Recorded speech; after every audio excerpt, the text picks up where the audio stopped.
ইমাম আহমদ ইবনে হাম্বল রহমতুল্লাহ আলাই বর্তমান ইরাকের বাগদাদ নগরী এক ধর্মভীরু বিখ্যাত পরিবারে ১৬৪ হিজরিতে জন্মগ্রহণ করেন। ইমাম আহমদ বিন হাম্বল এর নাম আহমদ, কুনিয়াত বা উপনাম আবু আবদুল্লাহ, পিতার নাম মোহাম্মদ, দাদার নাম হাম্বল। দাদা নামের দিকে নিসবত করে তার মাজাবকে হাম্বলি মাজাব বলা হয়। তার পূর্ণ নাম আবু আবদুল্লাহ ইবনে মোহাম্মদ ইবনে হাম্বল ইবনে হিলাল হিজরি আল মারবি আল সাইবানী রহমতুল্লাহ আলাই। ইমাম আহমদ ইবনে হাম্বল রহমতুল্লাহ আলাই এর শৈশবকাল। ইমাম আহমদ ইবনে হাম্বল রহমতুল্লাহ আলাই জন্মের মাত্র 2 বছরের মধ্যে ইমাম আহমদ পিতাকে হারান। ফলে এতিম অবস্থায় মায়ের আদর যত্নে তার শৈশবকাল অতিবাহিত হয়। পারিবারিক ঐতিহ্য অনুযায়ী মুক্তবে কোরআন ও আরবি ভাষায় প্রাথমিক পাঠ শিক্ষা দিয়ে তার শিক্ষাজীবন সূচনা হয়। প্রাথমিক শিক্ষা সমাপ্ত করে তিনি উচ্চশিক্ষা লাভের উদ্দেশ্যে ইমাম আবু হানিফা রহমতুল্লাহ আলাইয়ের সুযোগ্য ছাত্র ইমাম আবু ইউসুফ রহমতুল্লাহ আলাইয়ের দরবারে হাজির হন। অতঃপর ফিকহ শাস্ত্রের উপর অধ্যয়ন করেন এবং অল্প সময়ে এই বিষয়ে গভীর জ্ঞান অর্জন করেন। ইমাম আহমদ ইবনে হাম্বল রহমতুল্লাহ আলাইয়ের বয়স যখন 16, তখন তিনি তৎকালীন বাগদাদের শ্রেষ্ঠ মুহাদ্দিস হোসাইন ইবনে বশি ও ওসমান ইবনে আবদুল্লাহর নিকট হাদিস অধ্যয়ন করেন। তার হাদিসের প্রখ্যাত ওস্তাদগণের মধ্যে হাশেম রহমতুল্লাহ আলাই ও সুফিয়ান ইবনে উয়াইনা রহমতুল্লাহ আলাইয়ের নাম উল্লেখযোগ্য। ইমাম আহমদ ইবনে হাম্বল রহমতুল্লাহ আলাই মক্কায় গমন। 23 বছর বয়সে 187 হিজরিতে তিনি প্রথমবারের মতো মক্কা নগরী গমন করেন। প্রখ্যাত মুহাদ্দিসগণ থেকে তিনি হাদিস সন্ধান করেন। এর মাঝে তিনি একবার দেশে ফিরে গেলেও 190 হিজরিতে আবার মক্কায় গমন করে 3 বছর অবস্থান করেন।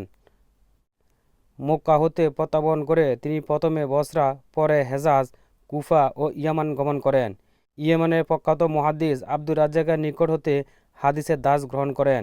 ইয়েমেন হতে ইমাম আহমদ ইবনে হাম্বল রহমতুল্লাহ আলাই দেশে ফিরে আসেন। 195 হিজরিতে ইমাম শাফি রহমতুল্লাহ আলাই হজ শেষ করে ইরাকে আগমন করলে ইমাম আহমেদ তার শিষ্য গ্রহণ করেন এবং ইলমি ফিকের উপর ব্যুৎপত্তি শিক্ষা লাভ করেন। ইমাম শাফি রহমতুল্লাহ আলাই সংস্পর্শে আসার পর থেকে তিনি ফিকহ শাস্ত্রের গবেষণায় নিজস্ব দ্বারা প্রত্যাবনের প্রয়াস পান। ইমাম আহমদ ইবনে হাম্বল রহমতুল্লাহ আলাইয়ের অধ্যাপনা। শিক্ষা জীবনের ইতি টেনে ইমাম আহমদ ইবনে হাম্বল রহমতুল্লাহ আলাই গান বিতরণের কাজে আত্মনিয়োগ করেন। তার দরবারে দিবারাত্রি জ্ঞান চর্চা হতো। দূর দূরান্ত হতে হাজার হাজার গান পিপাসু এসে তার থেকে হাদিসের দাস নিতেন। পাশাপাশি তিনি বড় বড় মাহফিলের মাধ্যমে এলমে দিন বিতরণে মশগুল থাকতেন। 214 হিজরিতে বাগদাদে খালকু কোরআনের ফেতনার সূচনা হয়। তখন তিনি একটি সহিহ হাদিস গ্রন্থ প্রয়োজনীয়তা অনুভব করেন এবং একটি হাদিস গ্রন্থ প্রণয়ন করেন। এই কিতাব বর্তমানে মুস্তানদ আহমদ নামে পরিচিত। মাজাব প্রতিষ্ঠা ইমাম আহমদ ইবনে হাম্বল রহমতুল্লাহ আলাই। ইমাম আহমদ ইবনে হাম্বল রহমতুল্লাহ আলাই ইলমে হাদিস, ইলমে শরিয়া, ফিকাহ হানাফি ও ফিকাহ শাফির সাথে সমন্বয় করে ফিকি মাসলার উদ্ভাবন করে থাকেন, আর এর ভিত্তিতে হাম্বলি মাজাব প্রতিষ্ঠিত হয়।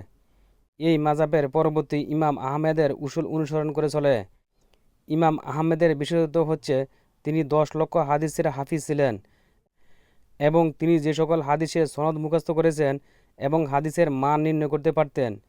এই কারণে হাম্বলি মাজাব হাদিসের তাকরিকের ক্ষেত্রে ইমাম আহমদের উপর জোরালো নির্ভরশীল। আর স্বাভাবিকভাবে ইমাম আহমদ ছিলেন আহলুল হাদিস ধারার ফকি এবং মুহাদ্দিসগণের মধ্যে সর্বশ্রেষ্ঠ অথবা শ্রেষ্ঠ ফকিহগণের মধ্যে একজন। সুন্নার ব্যাপারে ইলিম সম্পর্কে ইবনে রজব আল হাম্বলি রহমতুল্লাহ আলাই বলেন, এই তো সুপ্রসিদ্ধিত এবং সর্ববিদিত বিষয়। এই ব্যাপারে সকলের ইজমা রয়েছে। তিনি ছিলেন হাদিসের সুন্নার জান্ডাদারি।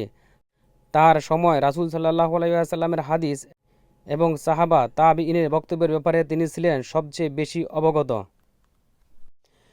ইমাম আহমদ ইবনে হাম্বল রহমতুল্লাহ আলাইয়ের কারাবরণ। আহমদ ইবনে হাম্বল তার সমস্ত জীবনব্যাপী মুতাজিলা যুক্তিবাদী মতবাদের বিরোধিতা করেছেন। তৎকালীন সময় খলিফা হারুন রশিদের পুত্র মামুন ও তৎকালীন খলিফা মুনতাসির ও মুস্তাকিসের খিলাফতের সময় মুতাজিলারা খলিফের অনুকূলে থাকায় মুতাজিলাদের বিরোধিতা করায় তিনি একটি দীর্ঘ সময় রাষ্ট্রীয় কারাবাস ও কঠোর সাজাপ্রাপ্ত হন এবং এই সময় তার উপর কঠোর নির্যাতন ও অত্যাচার চালানো হয়। মুতাজিলাগণ কোরআনকে আল্লাহর সৃষ্ট অন্য সৃষ্টির অনুরূপ সংশোধনযোগ্য মনে করতেন। আহমদ বিন হাম্বল বিরোধিতা করে কোরআন আল্লাহর অন্য সৃষ্টির মতো কোনো সৃষ্টি নয়, বরং তা সরাসরি আল্লাহর বাণী ও আল্লাহর নিজস্ব বিশুদ্ধ বক্তব্য। তাই তা সম্পূর্ণ নির্ভুল ও তথা তা সংশোধনের সামান্যতম প্রয়োজন নেই এবং তার মানবীয় যুক্তি থেকে কোনো ব্যাখ্যার প্রয়োজন নেই। পরিশেষে খলিফা মোতাওয়াক্কিলের আমলে তিনি মুক্তি পান এবং বাগদাদে ফিরে আসেন। ইমাম আহমদ ইবনে হাম্বল রহমতুল্লাহ আলাইহি এর শিক্ষক মণ্ডলী। ইমাম আহমদ ইবনে হাম্বল রহমতুল্লাহ আলাইহি অসংখ্য শিক্ষক থেকে তিনি জ্ঞান অর্জন করেন। তার মধ্যে উল্লেখযোগ্য কয়েকজন হলেন ইয়াজেদ ইবনে হারুন রহমতুল্লাহ আলাইহি, ইয়াহিয়া ইবনে সাঈদ আল কাতান রহমতুল্লাহ আলাইহি, সুফিয়ান ইবনে ইয়ানা রহমতুল্লাহ আলাইহি, মুহাম্মদ ইবনে ইদ্রিস রহমতুল্লাহ আলাইহি, আব্দুর রাজ্জাক রহমতুল্লাহ আলাইহি প্রমুখ উল্লেখযোগ্য। ইমাম আহমদ ইবনে হাম্বল রহমতুল্লাহ আলাইহি শিষ্যবিন্দু বা ছাত্রগণ। তার প্রসিদ্ধ ছাত্র হলেন তার দুই পুত্র সালেহ এবং আবদুল্লাহ। অন্যদের মধ্যে হাম্বল ইবনে ইসহাক, মুহাম্মদ ইসমাইল বুখারী, মুসলিম ইবনে হাজ্জাজ, আবু দাউদ রহমতুল্লাহ আলাইহি প্রমুখ। ইমাম আহমদ ইবনে হাম্বল রহমতুল্লাহ আলাইহি এর মৃত্যু। দীর্ঘ জীবন, জ্ঞান ও সাধনা ও ইসলাম প্রচার শেষে ইমাম আহমদ ইবনে হাম্বল রহমতুল্লাহ আলাইহি 241 হিজরিতে রবিউল আউয়াল মাসে জুমার দিনে এই মহান মুজতাহিদ, সুন্নতের ধারক ও হাদিসের রক্ষক আল্লাহ ডাকে সাড়া দিয়ে জগৎবাসীকে কাঁদিয়ে পরপারে যাত্রী হন। মৃত্যুকালে তার বয়স হয়েছিল 77 বছর।